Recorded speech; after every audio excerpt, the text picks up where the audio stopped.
sedang galau, pada siapa mengadu?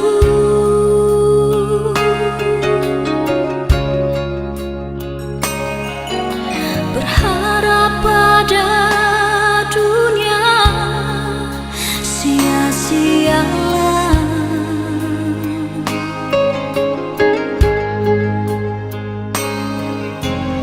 Hanya pada Yesus ada jawaban.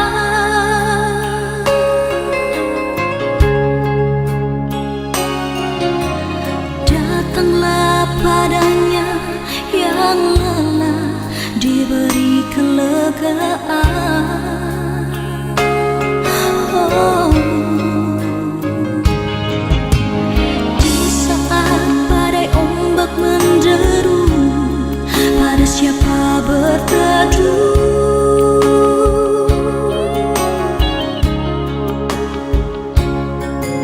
Berharap pada dunia, sia-sialah.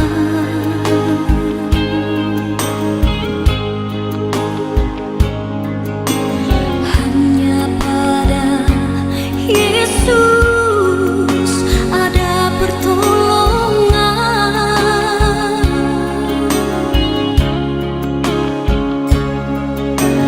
Datanglah padanya yang berbeban, diangkatkan.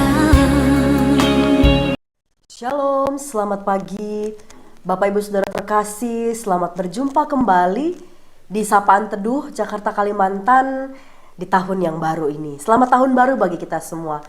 Untuk memulai Sapaan Teduh di pagi ini, mari kita bersatu dalam doa.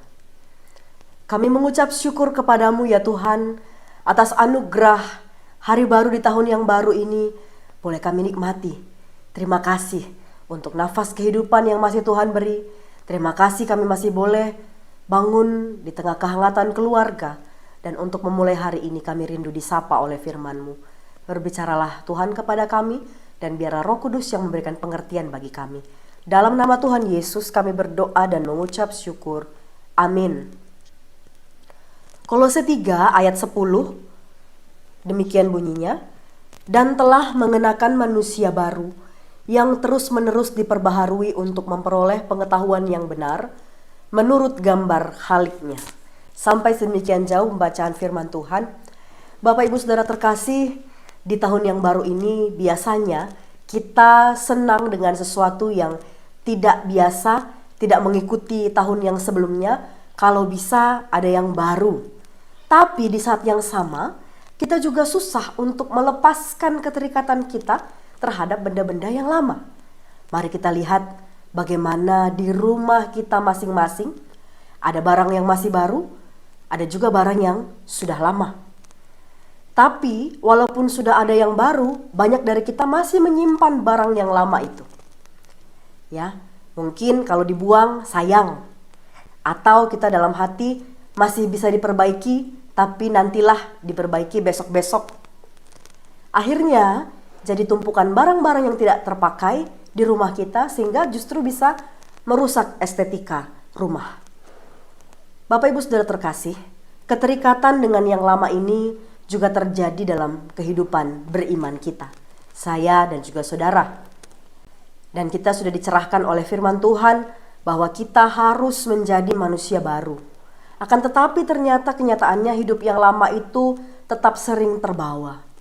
Sifat-sifat yang lama, sifat-sifat sebelum menjadi anak-anak Tuhan, itu terbawa di dalam diri orang-orang Kolose.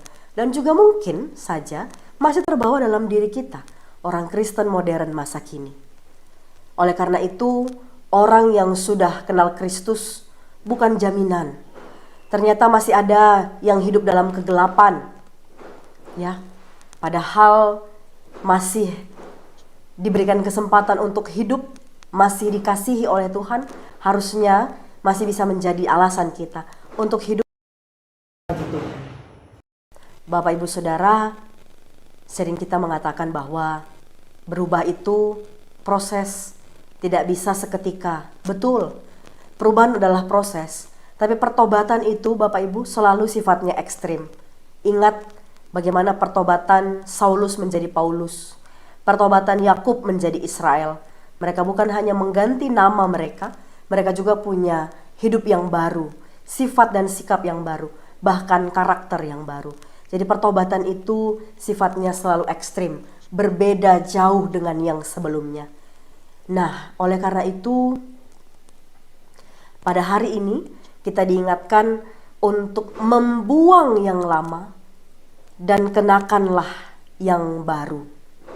Ya, no kompromi. Dalam hal ini no kompromi. Dan tahun baru ini, tahun 2025 ini, hari kedua, masih bisa menjadi momentum perubahan bagi kita. Tanamkan komitmen itu bagi diri kita dalam hidup kita. Ya, bisa menjadi momentum pencerahan bagi kita. Tanggalkan yang kita sudah tahu sebenarnya tidak baik. Mungkin itu adalah kemalasan, mungkin itu adalah kebiasaan mudah marah, senang bergosip, senang berhutang yang tidak tertanggung-jawabi, senang berdusta, tidak bisa berkomitmen, dan masih banyak lagi. Semua yang dapat merusak relasi dengan Tuhan, yang dapat merusak relasi dengan sesama.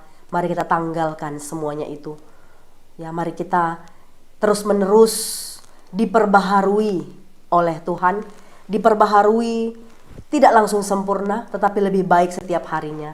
Semakin mengenal Tuhan Sang Khalik, Sang Pencipta, dan karena kita semakin mengenal Tuhan yang menciptakan kita, kita juga semakin dibentuk seturut dengan kehendaknya.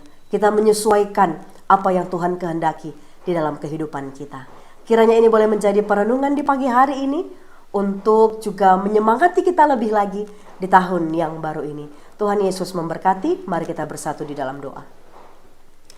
Terima kasih Tuhan, kami sudah boleh disapa oleh kebenaran firman-Mu yang mengingatkan kami bahwa jangan hanya tahun yang berganti, tapi diri kami, sifat dan karakter kami juga seharusnya berganti lebih baik lagi hari ke hari, karena Tuhan setia memperbaharui kehidupan kami.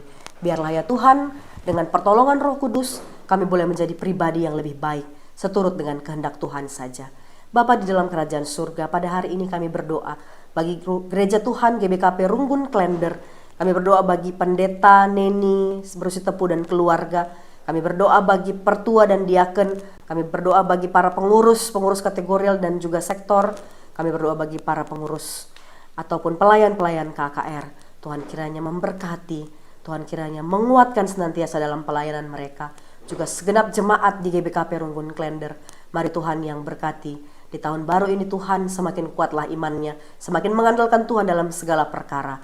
Inilah seruan doa kami Tuhan.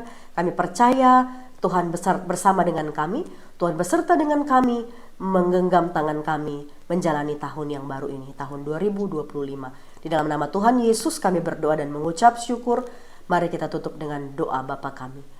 Bapa kami yang di surga, dikuduskanlah namamu, datanglah kerajaanmu, jadilah kehendak-Mu di bumi seperti di surga. Berikanlah kami pada hari ini makanan kami yang secukupnya, dan ampunilah kami akan kesalahan kami, seperti kami juga mengampuni orang yang bersalah kepada kami. Dan janganlah membawa kami ke dalam pencobaan, tetapi lepaskanlah kami daripada yang jahat, karena Engkaulah yang punya kerajaan, dan kuasa, dan kemuliaan, sampai selama-lamanya. Amin.